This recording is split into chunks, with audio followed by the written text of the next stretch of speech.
We don't have anything in your size, and we don't do returns or store credit here. The phrase echoed through the store, loud and cruel, drawing laughs from those nearby. Catalina, a young obese mother, just wanted to buy a simple dress with her last savings, dreaming of getting the job that could change her life.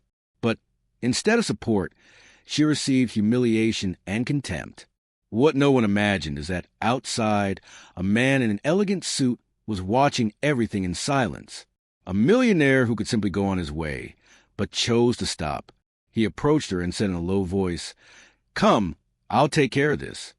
And it was in that instant, in the middle of pain and injustice, that began one of those moving stories that changed destinies forever.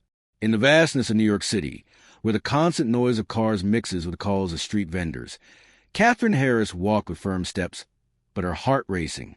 Young, obese, and a single mother, she carried in her purse her last savings, crumpled bills that represented not just money, but the sum of all recent efforts to stay on her feet.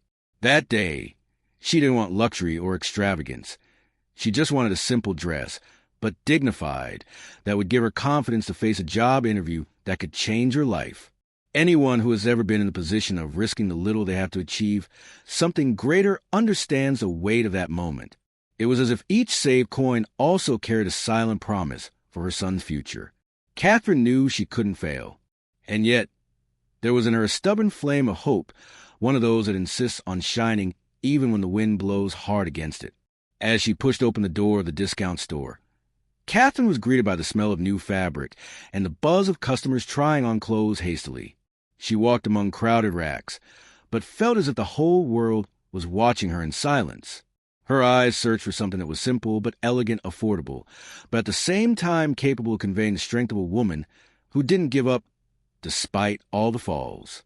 In her mind, she already saw herself arriving at the interview, sitting before the recruiter, trying to prove her worth, not just with words, but also with her posture and confidence.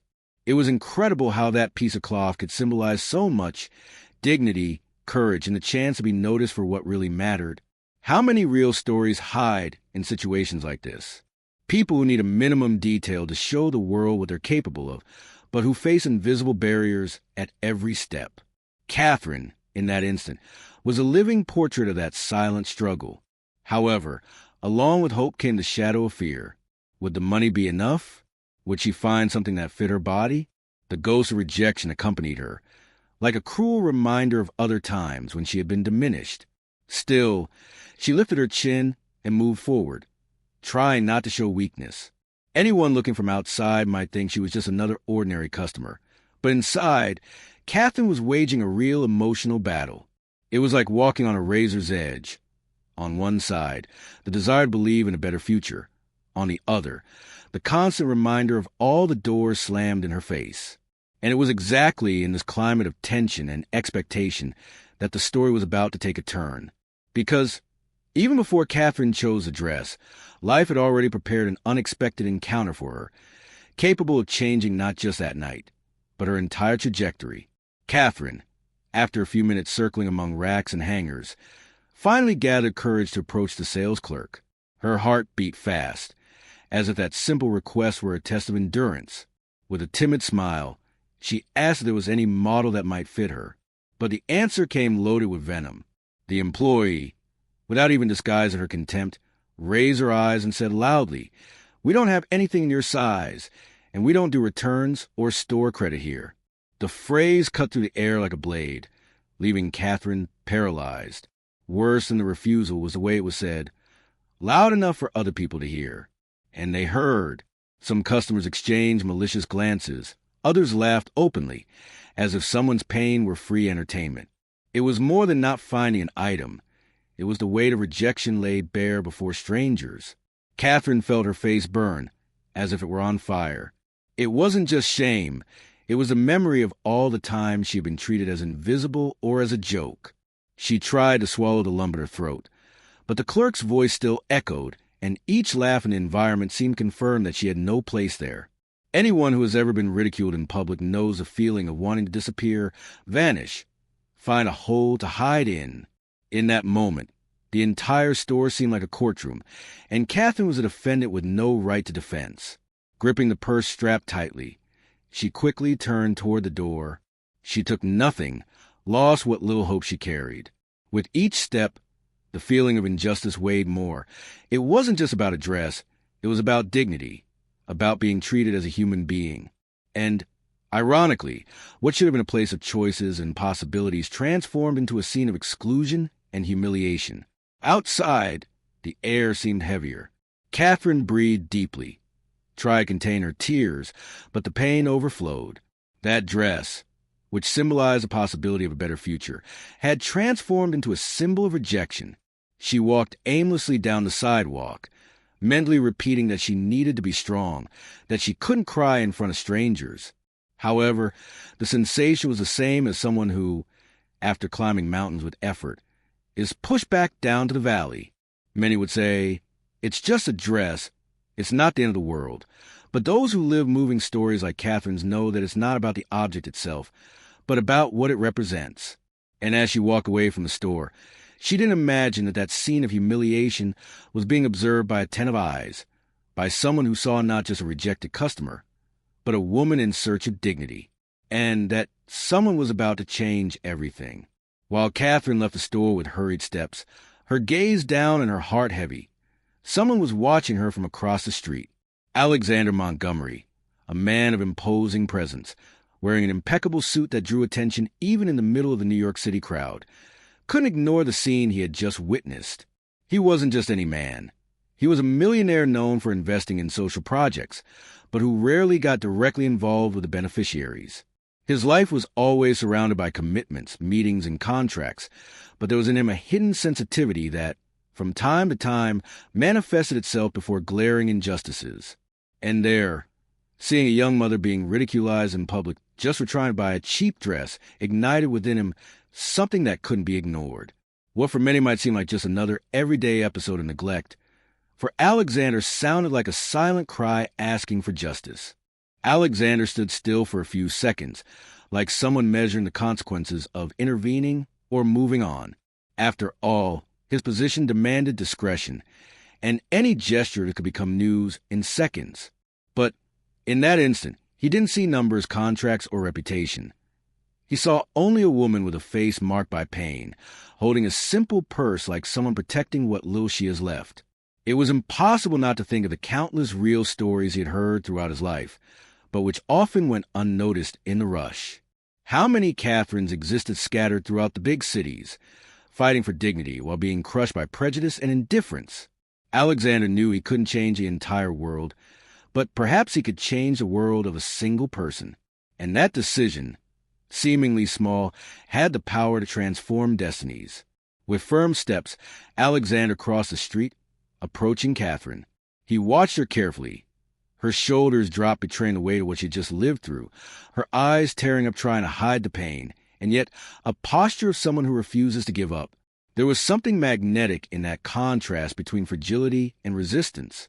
Alexander didn't see himself merely before a rejected customer, but before a mother who carried alone the responsibility of giving her son a better life. And suddenly, that encounter ceased to be a coincidence and became almost a calling. Because if it's true that great changes happen in unexpected moments, then that instant on that sidewalk was the opening of a new chapter. Catherine still didn't know it, but the next word she would hear would be capable of breaking the chain of humiliation and opening a path she would never dare to imagine. Alexander breathed deeply before approaching, because he knew that any word said in that moment could change the direction of the conversation. Catherine, still trying to contain her tears, didn't immediately notice his presence, until she heard a firm voice, but incredibly calm, say, "Don't cry over this. Come with me. I'm going to make sure you and your son don't go without tonight." She stopped, surprised, and turned slowly, finding before her a man who seemed out of place in the surrounding scenario. The well-cut suit, the intense gaze, but full of empathy, contrasted with the simplicity of that sidewalk. Catherine widened her eyes, confused. Who was he? Why did he care? Those words, said without arrogance, sounded like a balm after the cruelty she had just suffered. For an instant, she didn't know whether to believe or to run, because life had already taught her that sweet promises often hid traps. The silence that followed was almost uncomfortable, broken only by the sound of cars passing. Catherine, distrustful, pressed the purse tighter against her body, as if defending her last security. "I don't need charity," she murmured, almost in a whisper, trying to maintain dignity before a stranger. But there was something in Alexander's expression that disarmed any barrier. He didn't seem to speak like a powerful man accustomed to giving orders, but like someone who truly saw her pain. Many times, when life treats us with injustice, any gesture of humanity sounds almost unbelievable. And it was exactly that shock that Catherine felt, between the will to refuse help and the desire to believe that perhaps someone could really extend a hand without expecting anything in return. Alexander remained firm, without showing haste, making it clear that he was willing to wait for her answer. Little by little, Catherine raised her eyes and perceived that there was no judgment in his gaze, only an almost disconcerting calm. It was as if he said, without words, that he knew what she carried and didn't diminish her for it. The scene contrasted radically with the humiliation she had suffered minutes before inside the store. There they laughed at her. Here, someone treated her like a person, with respect. And that difference made something move inside her. It still wasn't trust, but a small glimmer of hope, like a timid flame trying to reignite.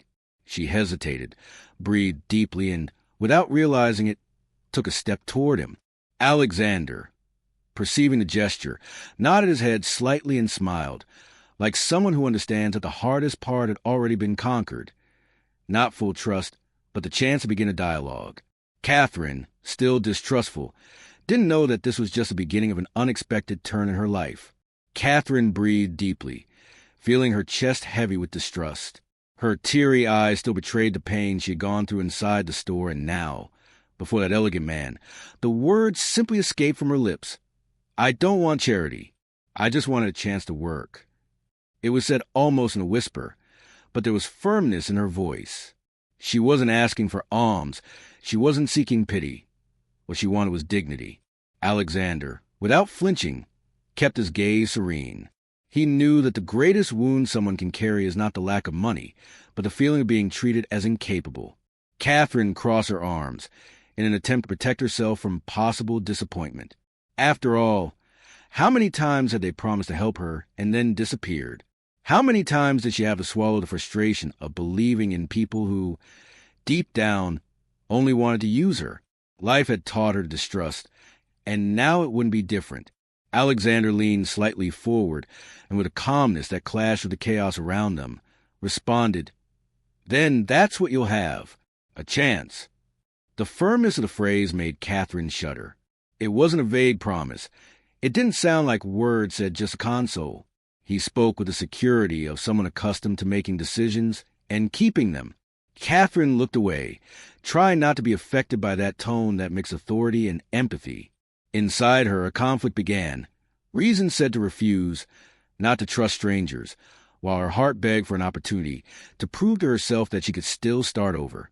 Anyone who has ever been at such a crossroads knows how difficult it is to take a step when you don't know where the path might lead.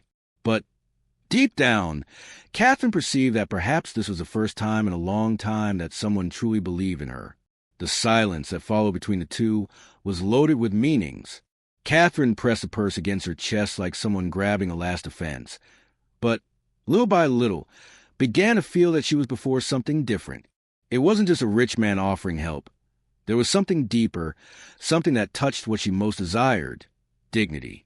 Alexander, with a simple gesture, had changed the weight of words. It wasn't charity. It was chance. And that difference opened a small breach in the wall she herself had built over the years. With her eyes fixed on him, Catherine realized that she was about to make a decision that could change not just that night, but her entire future. She didn't know it, but the path that opened before her would lead her to a completely unexpected destiny, when not only her choices would be tested, but also her heart. Alexander breathed deeply, observing Catherine like someone who sees beyond what the eyes show. He perceived her internal struggle, that conflict between the need to accept help and the fear of becoming hostage to empty promises.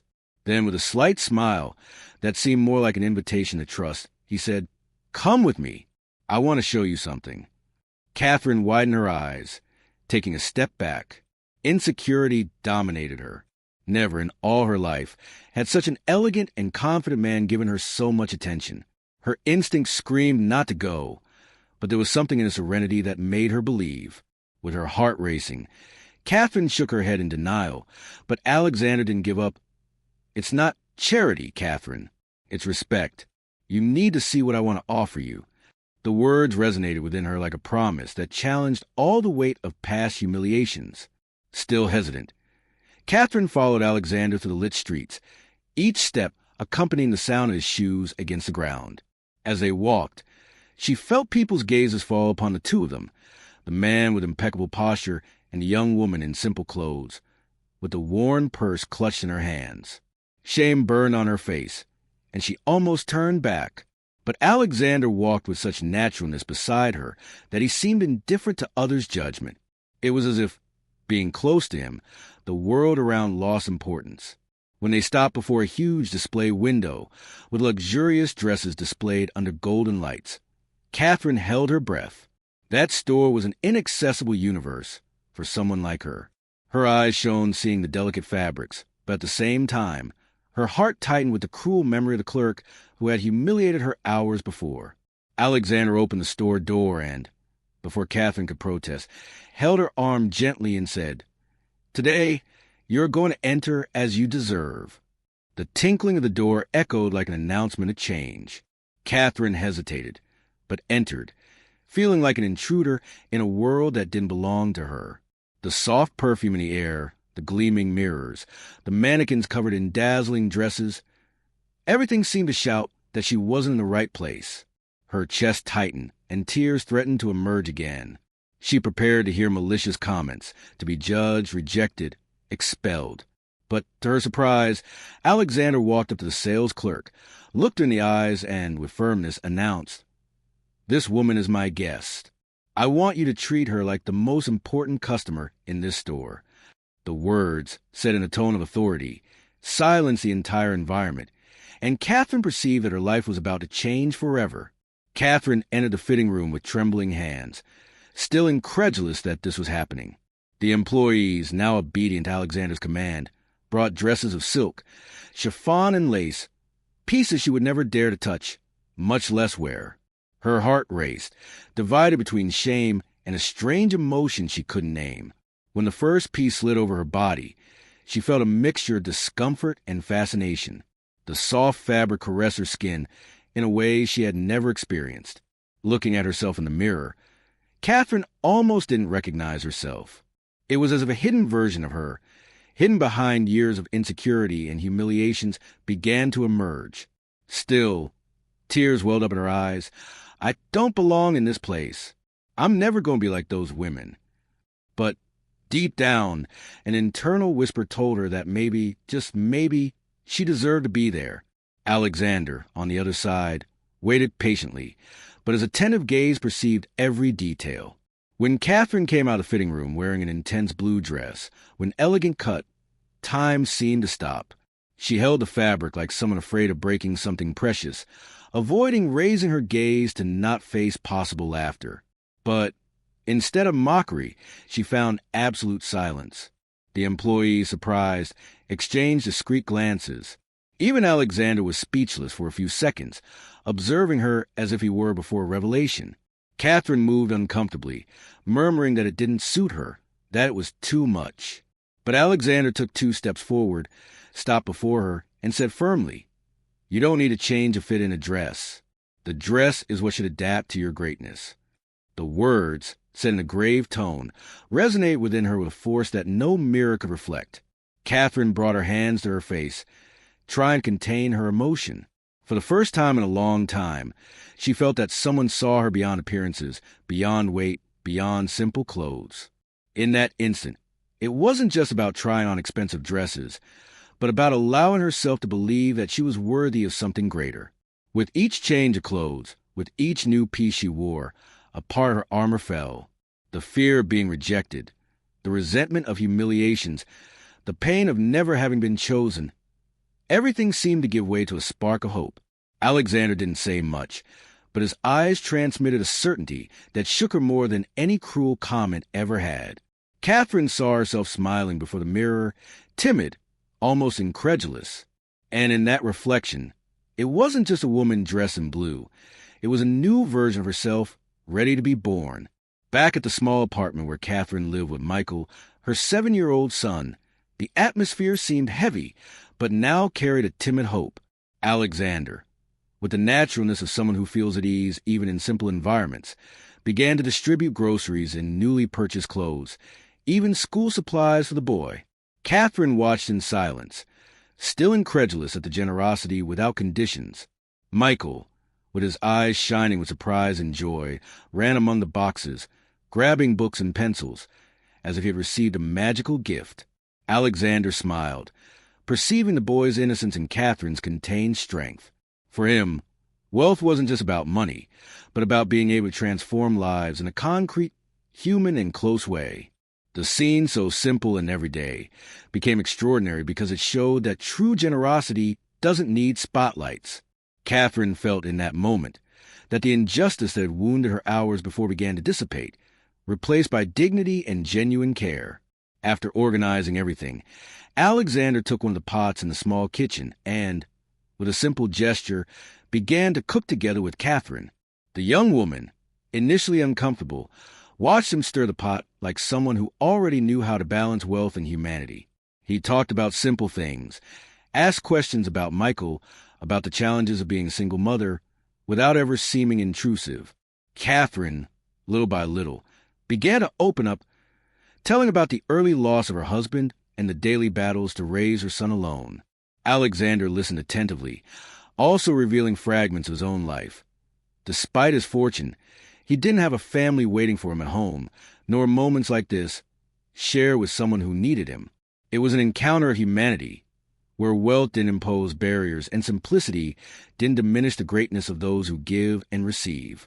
For Catherine, perceiving that help could come accompanied by empathy was a transformative moment that went far beyond the material. As the aroma of food spread to the apartment, Catherine felt something change inside her. The anxiety that pursued her about whether she would be able to support Michael alone seemed lighter, because now she wasn't alone anymore. Alexander, even rich and powerful, didn't treat her with superiority. On the contrary, his simple and patient manner transmitted security and dignity. Michael, delighted, asked to help them in the kitchen, laughing and feeling important. Catherine perceived that night wasn't just about groceries, dresses, or food. It was about rebuilding trust, restoring hope, and showing that small human actions can provoke enormous impacts in someone's life. Finally, as the night progressed, an unprecedented sensation settled in. The weight of the store's humiliation seemed distant, replaced by a feeling of welcome and possibility. And deep down, Catherine knew that experience was just the beginning of something much greater, something that could transform not just that night, but her entire trajectory and her son's. In the following days, Alexander began to appear discreetly in Catherine and Michael's life, no longer as a stranger, but as someone who understood the importance of being present without invading. He got contacts for the job interview, gave guidance about opportunities, helped in organizing the apartment, and even so, maintained himself with humility, without fanfare or ostentation. For Catherine, each gesture was like an injection of confidence. It wasn't just about money, but about perceiving that someone believed in her who saw her capacity. Michael, delighted, already felt at ease with Alexander's presence, as if he were a support figure, a silent ally in his childish routine. Catherine watched their connection grow and felt in her chest a mixture of gratitude and surprise. She never imagined that help could come accompanied by attention, care, and genuine respect. As Alexander's small actions accumulated, simple repairs in the apartment, delivery of books and materials, advice about the interview, Catherine began to perceive that something deeper was happening. It wasn't just material comfort that was transforming her life, but the possibility of feeling valued, seen, and respected. Each gesture of his was a reminder that her dignity wasn't tied to her body, appearance, or luck, but to the capacity to receive and allow herself to live. Michael, for his part, came to trust someone who could be a friend, a reference of security, someone who showed that, even in the adult world, true kindness existed. Catherine began to understand that the millionaire wasn't just offering resources, but opening doors so she could rebuild her life with dignity and love, showing that genuine help goes far beyond the material. Little by little, Catherine felt that Alexander's presence filled invisible voids in her life. He didn't arrive imposing rules or expectations, but offering paths, opportunities, and company. Each conversation, each gesture, each smile exchanged with Michael created an invisible network of trust and respect. Catherine perceived that, in addition to practical help, she was gaining something that had no price: hope and the chance to rise with dignity. The fear of rejection diminished each day, replaced by a sense of belonging, of being seen as someone capable, deserving of love and opportunities. And, without realizing it, what began as an act of compassion was transforming into something much deeper, a relationship that would change not only her trajectory, but also her son's, and even Alexander's own, who discovered in simple gestures the true strength of humanity. In the days that followed, Alexander not only continued to support Catherine in a practical way, but also became a point of emotional stability. He knew that small actions could generate great impacts. He got valuable contact for the interview, gave guidance about posture and preparation, helped improve the apartment, making it more welcoming for Michael and for her. Catherine, who before felt alone and invisible, began to perceive that his help went beyond the material. It was a real opportunity to rebuild her life with dignity. Each gesture of Alexander's, advice, delivery of books, and attentive conversation with Michael showed that he cared about their future, not just in that instant. The feeling of injustice that had accompanied her throughout her life began to lose strength, replaced by hope and confidence. The bond between the three grew naturally, without haste or impositions. Michael came to trust Alexander like a friend, someone present and constant. Catherine felt she could open up, talk about her difficulties and insecurities, and be heard without judgment. For Alexander, each gesture of affection and attention reinforced the perception that, no matter how much fortune brought comfort, true wealth was in human connection, in the power to transform lives with empathy and dedication. Catherine began to perceive that he wasn't there to replace anyone, but to offer support and open doors that before seemed unreachable. The changes, still discreet, were profound. It wasn't just a question of comfort, but of self-esteem, hope, and perception of self-worth. With the passing of days, Catherine finally understood that Alexander had become more than a distant benefactor. He was an ally, someone who saw potential where others saw limitations.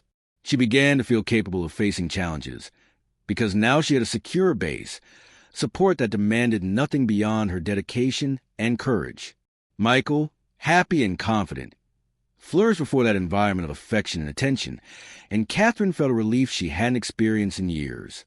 Alexander, for his part, discovered that genuine help was rewarding in an unexpected way. By transforming Catherine and Michael's lives, he also found satisfaction, meaning, and humanity. Life, which before seemed limited by injustices and barriers, now showed paths of growth and starting over. And so, slowly, Catherine perceived that his presence wasn't just a momentary intervention, but the real chance to start over, rebuild her life, and believe again in love and dignity. If you stop to think about Catherine's story, you realize something fundamental. Life changes when we allow hope and courage to guide our decisions. How many times have you felt rejected, discredited, or underestimated, and let opportunities pass by because of fear or insecurity? This narrative shows that, even in the face of injustices and humiliations, it's possible to start over when generosity meets the courage to believe in oneself. Now, I ask you, what is holding back your own chance of transformation? Will you be willing to take the first step, just as Catherine did when she trusted, even hesitantly, that man who appeared in her life? Each gesture, each action, each choice counts. Don't wait for others to decide for you. Change begins within your own heart. And here's the challenge. Think of an action you can take today to transform your life or someone else's around you. It can be a simple gesture of empathy, a step toward a dream, or even believing in yourself when no one else does. We want to know, what will your action be? Leave it in the comments, share your story, and inspire other people. And if you want to continue following real, moving stories that teach us about humanity, courage, and starting over, don't forget to subscribe to the channel and turn on notifications. That way, you won't miss any opportunity to be inspired and learn with each narrative we bring here.